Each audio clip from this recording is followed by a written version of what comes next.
Hello everyone, welcome back to Boys on Film. My name is Phil Marriott, this is Raj Rudolph. We're continuing our BFI London Film Festival 2022 coverage at the LFF this year, which has been great. We've got My Policeman to talk about today, the new film starring Harry Styles.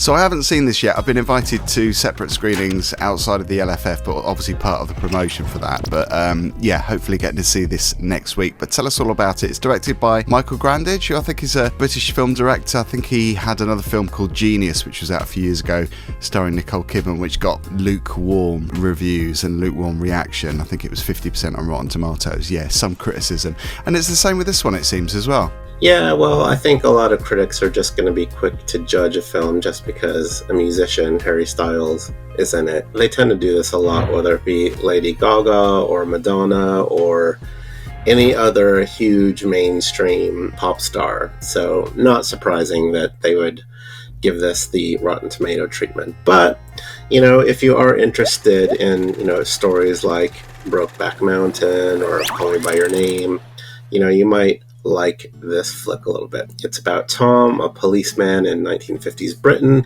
who falls in love with a schoolteacher on the Brighton coast. He soon begins a passionate same-sex affair with a museum curator, in spite of homosexuality being illegal at the time. I like the fact they actually filmed it in Brighton and Hove as well. It's not just set. A lot of filmmakers do actually just go for the artificial set, which just draws you out of the reality of it. Yeah, there are some beautiful shots of the cliffs and, all those beautifully wondrous areas of Brighton and Hove that you don't normally see on film. So yeah, it was, pebble rocks and all on the beach. So it was actually a quite, for those of us who, like to go to Brighton and hang out, it was a quite nice homage to the little British city by the sea. Does it reflect the mood of that time? Oh, definitely. Like there's a couple of scenes where gays are getting arrested by the police, and it definitely takes a bit of a traumatic turn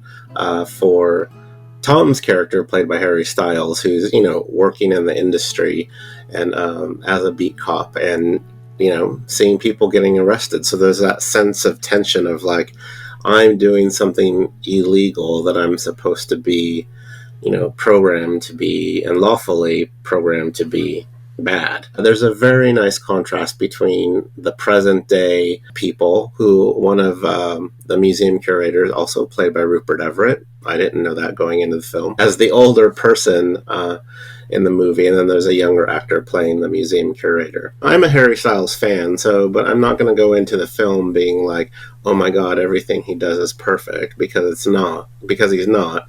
There's a couple wonky lines that are delivered, as expected of any actor who's not primarily an actor.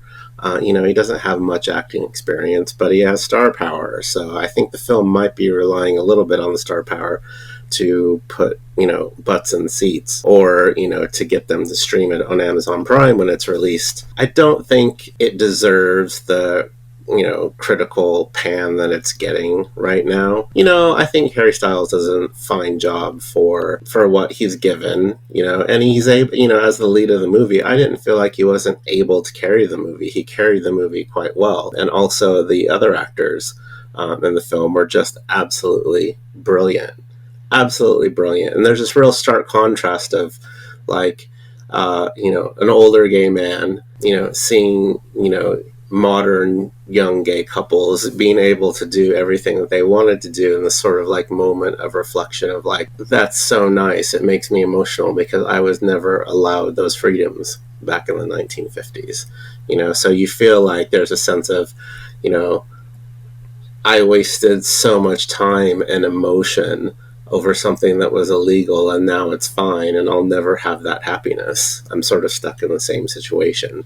So yeah, there's a lot of messages in this film. I quite liked it. I think it was, even more powerful than, Brokeback Mountain, and those sort of and those sort of themes. You know what I mean? Yeah, I think the political angle is probably what drew Rupert Everett to the role. I interviewed him a few years ago for The Happy Prince when he was doing that about Oscar Wilde, when he was doing the promo. And he's such a nice guy, and I think he's a brilliant actor as well. So I would imagine he was probably interested in that element of it, because obviously it's a real eye-opener, isn't it, for people, especially young people that necessarily don't know the history of what went on like back in the 50s, and obviously the queer people that paved the way. Yeah, it'll be an eye-opener for a lot of millennials and Gen Zers, but for us Gen Xers, it was like, it's pretty believable. Like, we were on the outskirts of all that, back in the 80s. So it's a real educational film. I was, and I was really impressed with the performance of the school teacher who Harry Styles' character Tom is married to. I mean, she has a bit of a beard. She kind of comes into this realization more later on in life, but she truly does love both individuals, and she knows that there's a relationship going on there, and there's that whole process of like, I need to accept that this is happening. And how am I going to let this play out in my life? I was going to ask you about Harry Styles' acting ability, because obviously he hasn't done that many movies, and of course he's such a big name, both with his solo career and obviously One Direction's career as well. But it's funny, isn't it? Because I think sometimes if a film is badly written, or if the screenplay isn't that good, it can really make an actor look not so good. So I'm just wondering if it's the writing that is possibly the problem here. It's Ron Nicewainer, isn't it, who's done the screenplay? No, I mean, based on a screenplay. Harry Styles it's going to take some time for him to develop those real emotional acting chops that, a lot of, what we come to expect from Oscar nominees, but Harry Styles is Harry Styles. He kind of delivers lines in a Harry Styles kind of way, but I never felt in this film that I was brought out of it. There's a couple lines that, were just like, you probably could have did another take and got that better. But, it's forgivable, because I do believe that he carries the film very well as the lead. And, he does a great job. There's some really nice, tender, love scenes in the film. And, as a Harry Styles fan, I was, pretty satisfied with how the movie turned out. Did it have a theatrical sense about it, though? Because obviously the director has a theatre history. Did it feel like you were watching a musical or a play? The tone is very dark and grey. It's set in Brighton, so come to expect that. There's definitely a filter of of what the tone is like, and he does some things tonally, like when beautiful days by the pool, when everyone's living their straight, happy heterosexual lives, and the tone is brighter. But most of the film is pretty gloomy, in my opinion. Gloomy. I can cope with that. Yeah. I think you'll like it, Phil. I know you're waiting to watch it when it drops on Prime. Yeah, I think it's worth seeing on the big screen. So, the big screen experience is always a little better. I just have a problem with critics sometimes. They're just like, they're quick to jump on the thing that's trendy to be negative about, but yet their reviews are pretty much calling it in as well. There's no nuance. There's no, examination. It's like, well, what do you hate about the film? How many stars are you going to give My Policeman? I think I'm going to go with 4 stars today. I really enjoyed this film. I didn't feel misled. In fact, I went into it with pretty low expectations, but came out, with the sense of, wow, I really enjoyed that. That was a lot better than I thought it was going to be. Excellent. Good job as always, Raj. Thank you very much. And also, do you want to give a shout out to EQ Music as well? Because you're still writing a lot of stuff for your website. Electronic, pop, indie music, and film. Check us out on eqmusicblog.com.